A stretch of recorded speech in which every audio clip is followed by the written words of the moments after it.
ನಮಸ್ಕಾರ ಗೆಳೆಯರೆ. ಟರ್ಕಿ ಒಂದು ದೊಡ್ಡ ಜೀವಾರನ್ನ ಪ್ರಾರಂಭಿಸಿದೆ ಅನ್ನೋದನ್ನ ಸ್ವತಃ ಈ ಟರ್ಕಿಯೇ ಘೋಷಿಸಿದೆ. ಜೀವಾರ್ ಅನ್ನೋದು ಯಾವುದೇ ಯುದ್ಧಕ್ಕೂ ಮೊದಲು ಅತ್ಯಗತ್ಯವಾದ ಒಂದು ಬಗೆಯ ಯುದ್ಧ. ಹಾಗೂ ಈಗ ಭಾರತದ ಮುಂದೆಯೂ ಈ ಯುದ್ಧದಲ್ಲಿ ತನ್ನನ್ನು ತಾನು ಬಲಪಡಿಸಿಕೊಳ್ಳುವುದು ಒಂದು ದೊಡ್ಡ ಸವಾಲಾಗಿದೆ.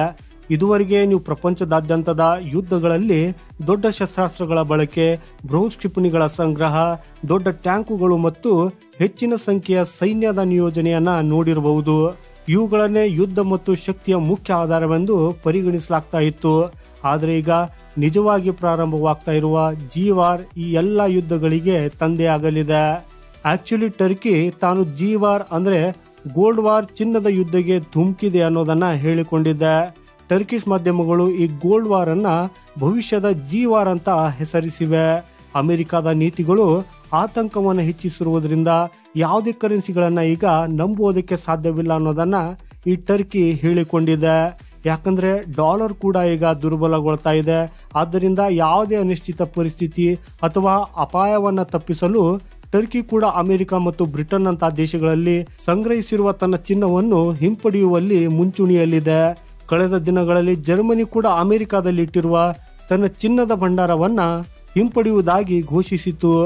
ಈಗ ಭಾರತದ ವಿಷಯಕ್ಕೆ ಬಂದ್ರೆ, ಭಾರತದ ದೊಡ್ಡ ಪ್ರಮಾಣದ ಚಿನ್ನವು ಬ್ಯಾಂಕ್ ಆಫ್ ಇಂಗ್ಲೆಂಡ್ ನಲ್ಲಿ ಮತ್ತು ಸ್ವಿಟ್ಜರ್ಲೆಂಡ್ ನಲ್ಲಿರುವ bank for international settlement BIS ನಲ್ಲಿ ಇರಿಸಲಾಗಿದೆ. ಈಗ ಪ್ರಶ್ನೆ ಏನಂದ್ರೆ, ಭಾರತ ತನ್ನ ಚಿನ್ನವನ್ನ ಬ್ಯಾಂಕ್ ಆಫ್ ಇಂಗ್ಲೆಂಡ್ ಅಥವಾ ವಿದೇಶಗಳಲ್ಲಿ ಯಾಕೆ ಇಟ್ಟಿದೆ? ಇದರ ಮೇಲೆ ಯಾವುದೇ ಬಡ್ಡಿ ಸಿಗುವುದಿಲ್ಲ ಅಥವಾ ಯಾವುದೇ ರೀತಿಯ ಲಾಭವೂ ಸಿಗುವುದಿಲ್ಲ. ಬದಲಾಗಿ ವಿದೇಶಗಳಲ್ಲಿ ಇಟ್ಟಿರುವ ಚಿನ್ನದ ಸಂಗ್ರಹಕ್ಕೆ ಭಾರತವೇ ಸ್ಟೋರೇಜ್ನ ವೆಚ್ಚ, ಮೇಂಟೆನೆನ್ಸ್ನ ವೆಚ್ಚ ಮತ್ತು ಪಾಲಿಸಿಯ ವೆಚ್ಚವನ್ನ ಪಾವತಿಸಬೇಕಾಗ್ತದೆ. ಹಾಗಾಗಿ ಭಾರತವು ಈ ಇಂಗ್ಲೆಂಡ್ ಬದಲಿಗೆ ತನ್ನೆಲ್ಲ ಚಿನ್ನವನ್ನ ತನ್ನಲ್ಲಿಯೇ ಇಟ್ಟುಕೊಳ್ಳುವುದು ಉತ್ತಮ. ಗೆಳೆಯರೆ, ಈ ವಿದೇಶಗಳಲ್ಲಿ ಚಿನ್ನವನ್ನ ಇಟ್ಕೊಳ್ಳುವುದರಿಂದ ಕೇವಲ ಒಂದು ಪ್ರಯೋಜನವಿತ್ತು. ಒಂದು ವೇಳೆ ಭಾರತಕ್ಕೆ ಸಾಲ ಅಥವಾ ಕರೆನ್ಸಿ ಬೇಕಿದ್ರೆ ಯಾವುದೇ ಭೌತಿಕ ಪ್ರಕ್ರಿಯೆ ಅಗತ್ಯವಿರಲಿಲ್ಲ. ಉದಾಹರಣೆಗೆ ಭಾರತಕ್ಕೆ ಡಾಲರ್ ಅಥವಾ ಯೂರೋ ಬೇಕಿದ್ರೆ ಕೇವಲ 2 ನಿಮಿಷಗಳಲ್ಲಿ ಬ್ಯಾಂಕ್ ಆಫ್ ಇಂಗ್ಲೆಂಡ್ ನಿಂದ ಡಾಲರ್ ಅಥವಾ ಯೂರೋ ಪಡೆಯಬಹುದಿತ್ತು. ಆದರೆ ಗೆಳೆಯರೆ, ಬದಲಾಗುತ್ತಿರುವ ಈ ಕಾಲದಲ್ಲಿ ಇಂಗ್ಲೆಂಡ್ ನಲ್ಲಿ ಇರಿಸಿರುವ ಈ ಚಿನ್ನವು ಈಗ ಸುರಕ್ಷಿತವಲ್ಲ.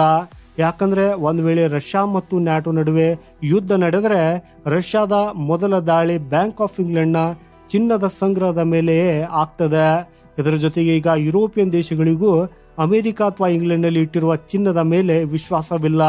ಯಾಕಂದ್ರೆ ರಷ್ಯಾದ ಆಸ್ತಿಗಳನ್ನ ಫ್ರಿಜ್ ಮಾಡಿದಂತೆಯೇ ಒಂದು ವೇಳೆ ಭಾರತ ಪಾಕಿಸ್ತಾನ ಯುದ್ಧದ ಸಮಯದಲ್ಲಿ ಅಥವಾ ಇನ್ಯಾವುದೇ ಯುದ್ಧದಲ್ಲಿ ಆಕಸ್ಮಿಕವಾಗಿ ಪರಮಾಣು ಯುದ್ಧ ಪ್ರಾರಂಭವಾದರೆ ಆಗ ಅಮೆರಿಕ ಮತ್ತು ಬ್ರಿಟನ್ ತಮ್ಮ ಸುರಕ್ಷತೆಗಾಗಿ ಭಾರತ ಮತ್ತು ಇತರೆ ದೇಶಗಳ ಚಿನ್ನವನ್ನು ಸಹ ಫ್ರೀಜ್ ಮಾಡಬಹುದು.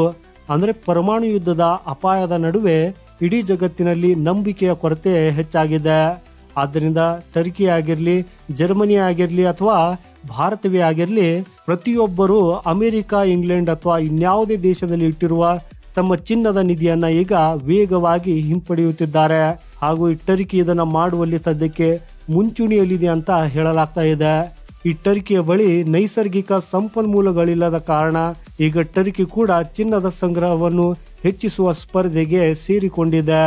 ಸೊ ಗೆಳೆಯರೆ, ಮಾಹಿತಿ ಇಷ್ಟವಾದರೆ ವಿಡಿಯೋನ ಲೈಕ್ ಮಾಡುತ್ತಾ ಕಮೆಂಟ್ ಅಲ್ಲಿ ನಿಮ್ಮ ಅಭಿಪ್ರಾಯವನ್ನ ತಿಳಿಸಿ.